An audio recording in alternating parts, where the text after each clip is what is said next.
What do we got for a housing provider tip of the week?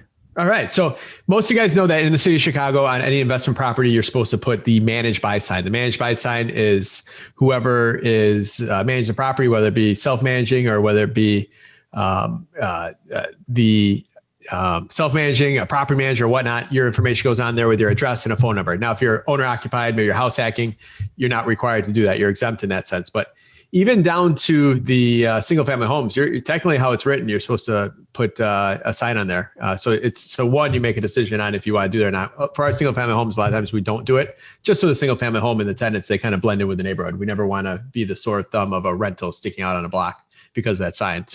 But what I want to provide as my suggestion this week is, in Chicago, we started doing it because it's a requirement, but we now do it in the suburbs as well, too. Mostly for the reason that we've talked about in the past is if something's going on with that property, I want people to be able to find me, whether it be a tenant or a new tenant. Maybe they misplaced the lease when they move, or a visitor of the tenant or the neighbor or the city or the police.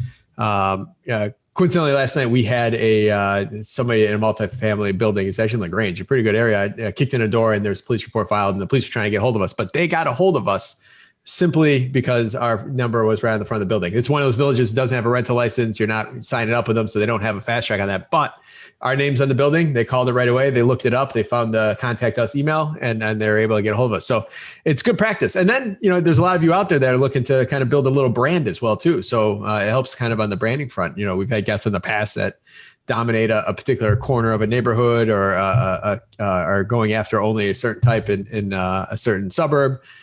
It just then comes branding in your name, and people start becoming familiar with you. And then when you build a good rep as being a good landlord, then people see that name on your building and say, oh, that's a good building. It's running good. If there's vacancies there, I want to live there. So putting signs up where you can to market your brand, or making sure that your property manager does it so you're not running down issues with not being able to be found when there is an issue is my tip of the week.